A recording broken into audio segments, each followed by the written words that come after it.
On day 8th, that is 22nd June, we had planned for sightseeing around Kaza, and we visited Hikkim, Comic Village, Langza, and Key Monastery with Kibbar village. Hikkim was situated at an altitude of 14,400 feet and was 15.4 kilometers from Gaza. The temperatures expected were 24 degrees maximum and 3 degrees minimum.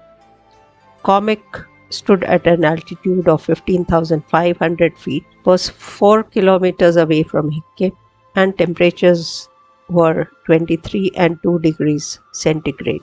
Langza stood at an altitude of 14,500 feet and was 10 kilometers from Comic village. The temperatures maximum was 24 and minimum was 3 degrees centigrade. Key Monastery was 26 kilometers from Hikkim and Kibbar village 31 kilometers from Hikkim. They stood at an altitude of 13,500 feet with temperatures ranging from 24 to 3 degrees centigrade. At Kaza, the hotel did not have a proper management groups as it was under renovation, and the 3-4 people managing it looked like labor class trying to manage a renovation and the hotel. So the food offered was awful, with lots of oil, spices and all burnt up. Luckily we had bought fruits and milk which served as breakfast. After breakfast we were ready to explore around Kaza. The first destination was Hikkim, where the highest operational post office of the world is located. The winding roads uphill were all off-roads, and the difficult drive with many hairpin bends gave us little opportunity to get stable, to take shots of the surrounding snow-covered peaks from the moving vehicle. Nevertheless, we did succeed in getting some good shots. The original post office is in the town. The town is surrounded by green pastures and demarcated farms. The roof of houses did not have boundaries or railings, but collected straw was put all around for safety as boundaries.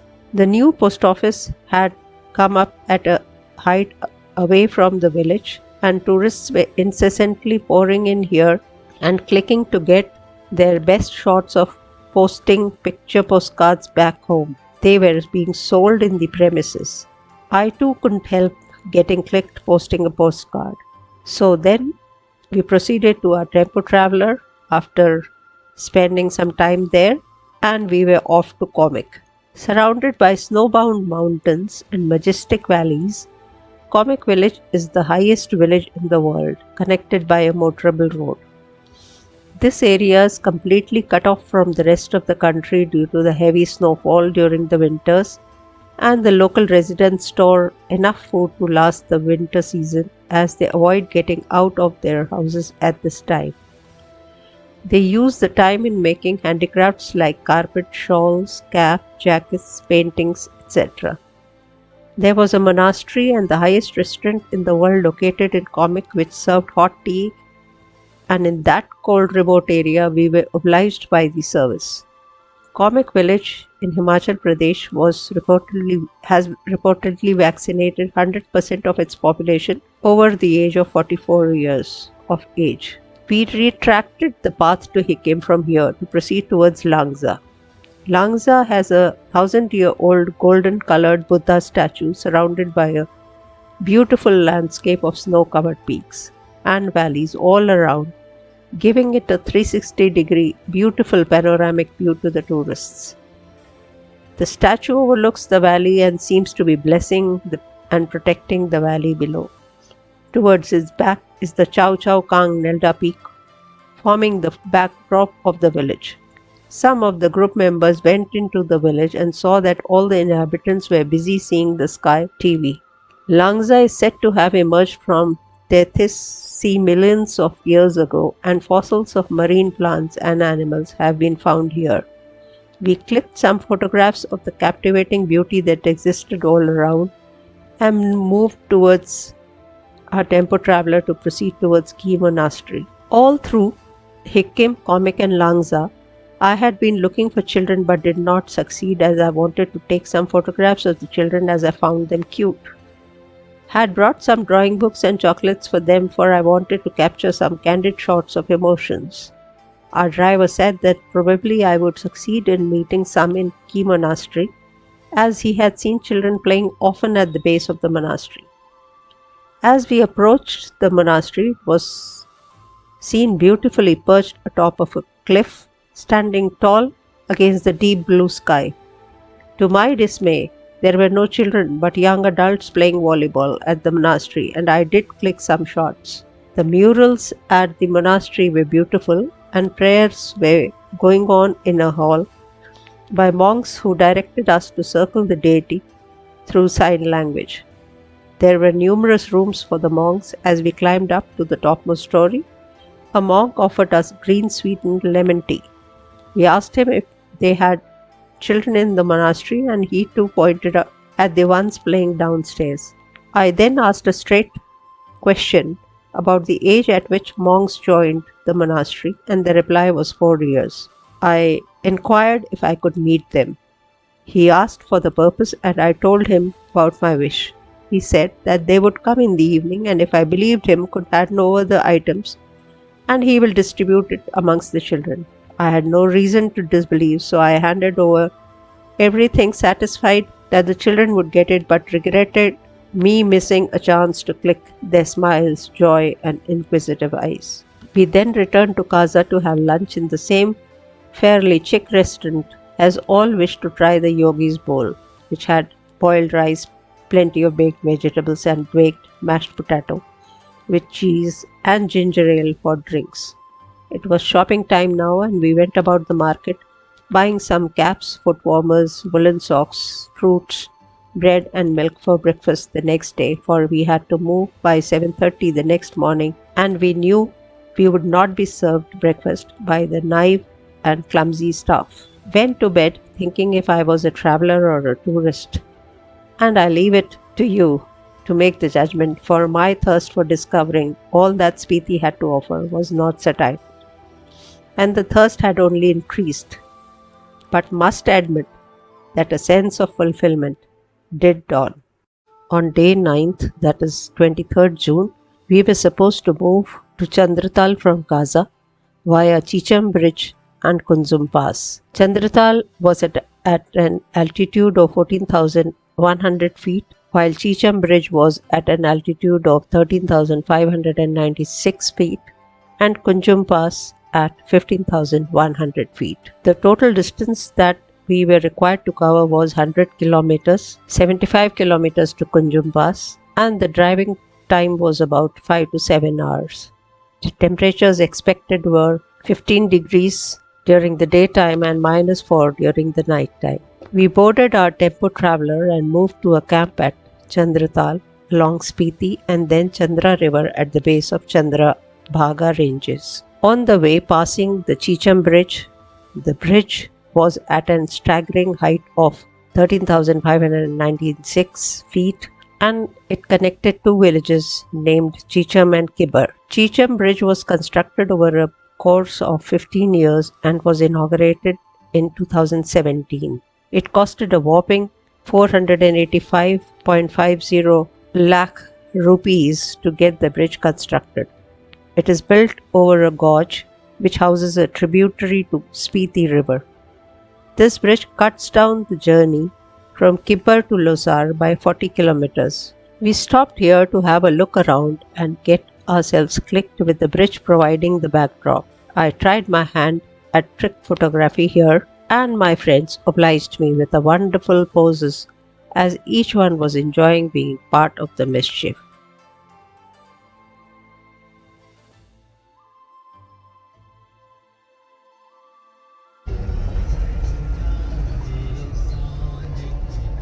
We left Kibber behind and moved towards Kunjum Pass, which was at 15,100 feet, and it connected the Lahore and Spiti valleys.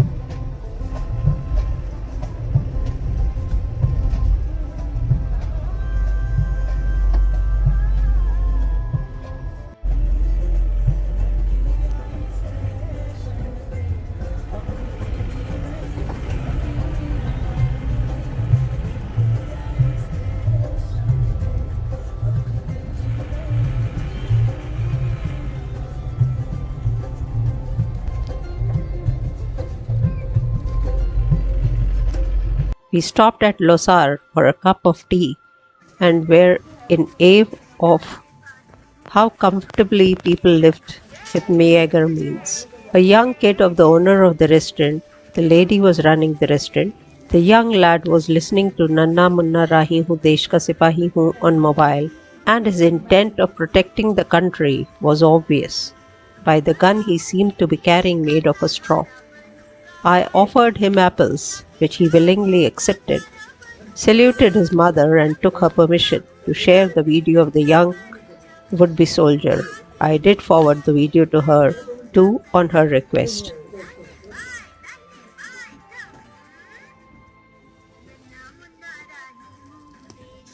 Julie.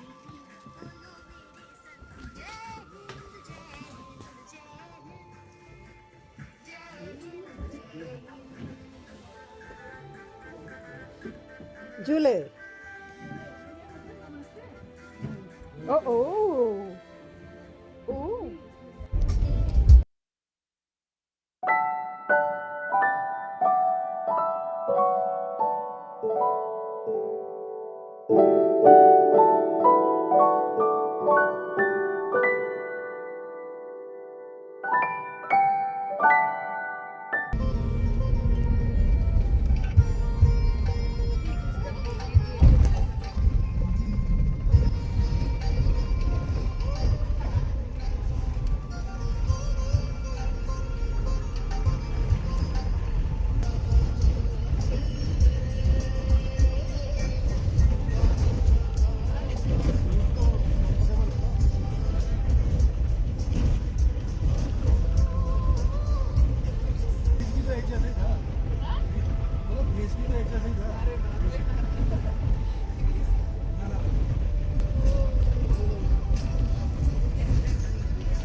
ये मर गया लगता है ये horse मर गया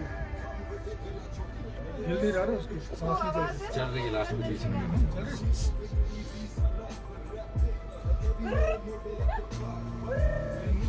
दोनों का जब पेट दर्द हो रहा शुरू हो जाता है ना तब ये बचते नहीं जो इंटेस्टाइनल जो कॉलिक है ना ये जो इंटेस्टाइनल कॉलिक होती है ना हॉर्सेस में हमारे बीएसएफ में जो वेटरनरी सर्जन से On the way, we did see some yaks and ibex and their play, and also got some breathtaking views of Chandrabhaga ranges.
As we reached Kunjum Pass, the colorful prayer flags worn all around Kunjum Mata temple provided a spectacular sight for a photographer against the deep blue sky and snow-covered peaks.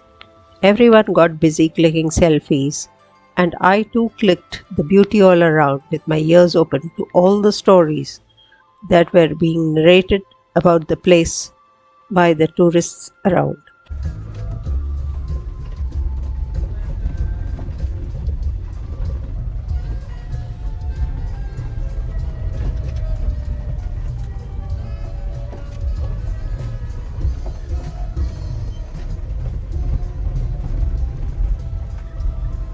From here, we again boarded our vehicle to cross some hairpin bends to reach our campsite at the base of Chandratal Lake.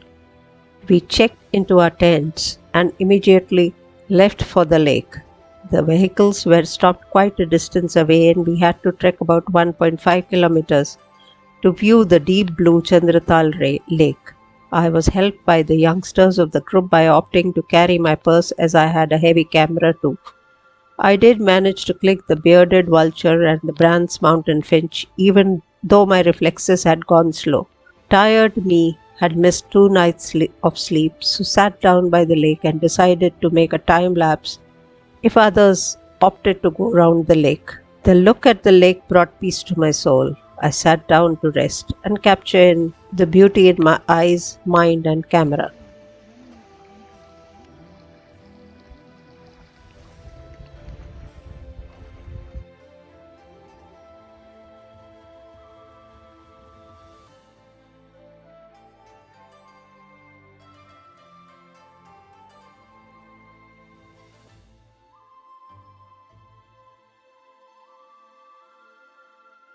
We decided to go back after about half an hour at the site, as suddenly it had become cloudy and rains were imminent. I now share the time lapses which I had captured.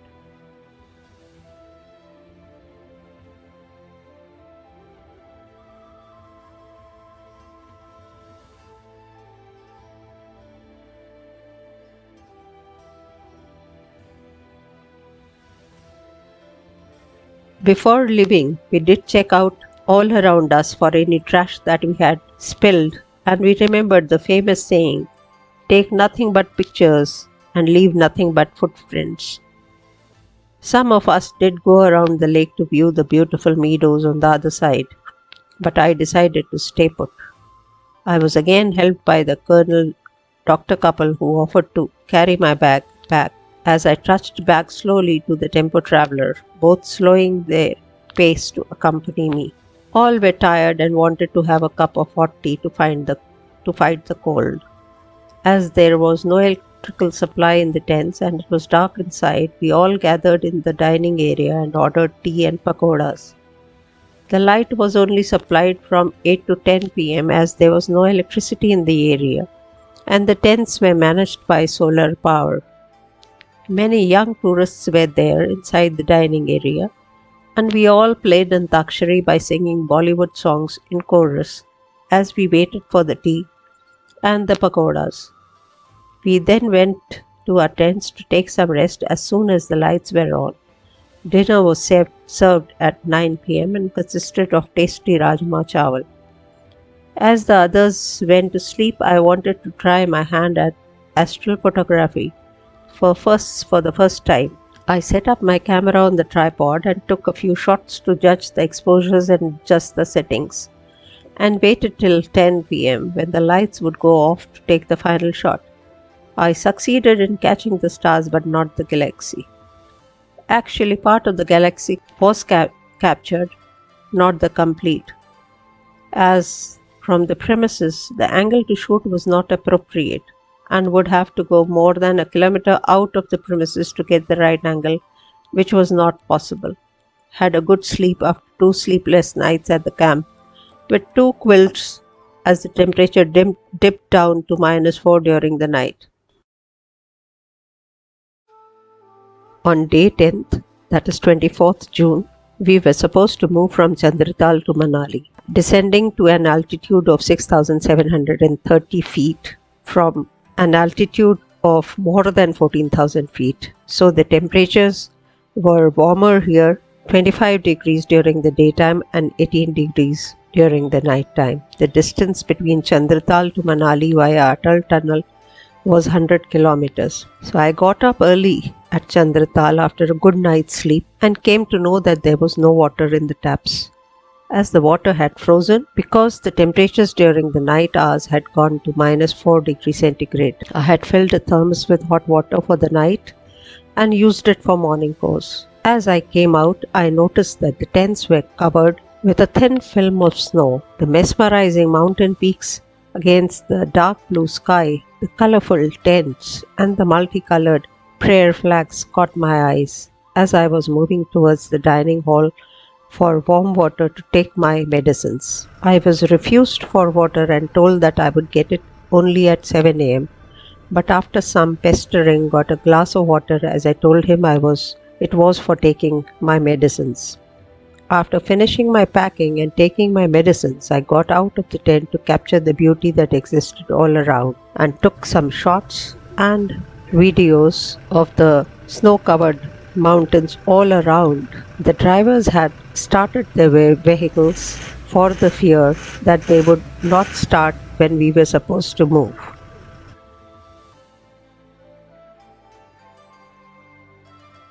Soon the luggage was sent to be loaded onto the tempo traveler and we were on our way to Manali via Batal, Gramfu and Atal Tunnel. Till Gramfu, the road was at its worst. It was all off-road and it appeared that tarmac was never laid here. We travelled on pebbles, rocks, boulders, mud and uneven off-roads. At places, it was literally just close to the river, and in rainy season one could imagine that one would literally be travelling on the riverbed. Streams, waterfalls and water from the glaciers came down on the road at places, and that was the main cause for the state of road. The thought of what would happen if it had rained or if it would start raining was enough to cause an adrenaline rush. But we were fortunate that nature god was on our side. On the way, we came across ibex and blue sheep flocks. Each flock was guarded by a shepherd and 2 dogs. We had to stop at places till they passed us. These roadblocks were much entertaining than those that we face in towns due to traffic jams. At Batal, we had a tea break at a dhaba where many tents had been set up. Quite a few trekkers and motorcyclists had taken refuge in these tents. We then proceeded to Gramfu. The way displayed all the natural beauty that one could expect to see. Snow-covered peaks rising against bright blue sky, slender streams making their way down, waterfalls, and melting glaciers on both sides of the road. At places even rising above the height of our tempo traveler. After Gramfu, the tarmac road reappeared. We were now excited as we were approaching the 9.02 kilometer Atal Tunnel, which is the longest highway tunnel present above 10,000 feet in the world. What a marvel it was, and driving through it was a dream come true.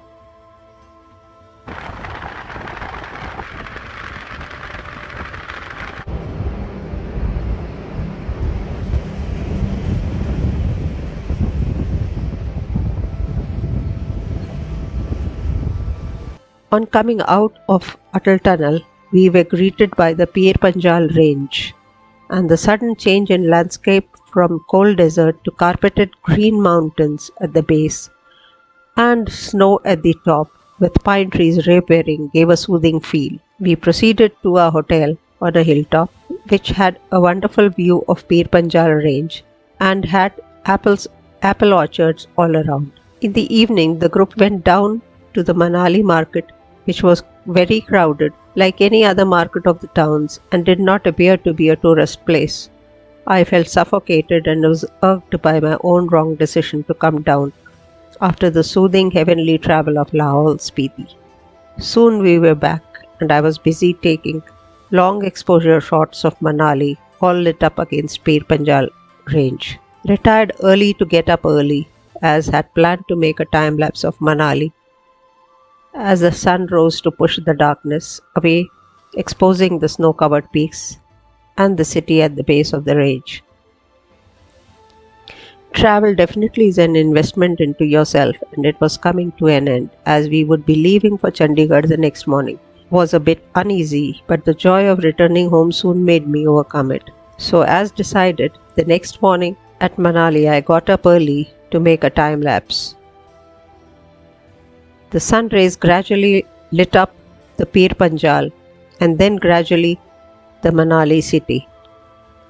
We had our breakfast and started for Chandigarh at 9 a.m. Driving along the fiery river Vyas. The travel was mostly in hilly areas and a few kilometers of plain. We had our lunch at a restaurant on our way, where we clicked some pictures to demonstrate how elated we were to complete the journey. We reached Chandigarh at 7:30 p.m. On the way, I decided to cancel my train ticket to Moradabad for it was at 9 p.m. the next day and the whole day would be wasted, and it booked a taxi for the next morning. I stayed back at CRPF officers' mess, and in the excitement of getting home, I got up early and clicked the beautiful morning as I waited for my taxi. I was soon on my way to Moradabad and reached Moradabad late evening, thanked the driver, paid him, and thus ended an unplanned outing which was decided at the last moment. I was indeed grateful for all the valuable lessons learnt on the trip, the most important being life is simple until we insist on making it complicated.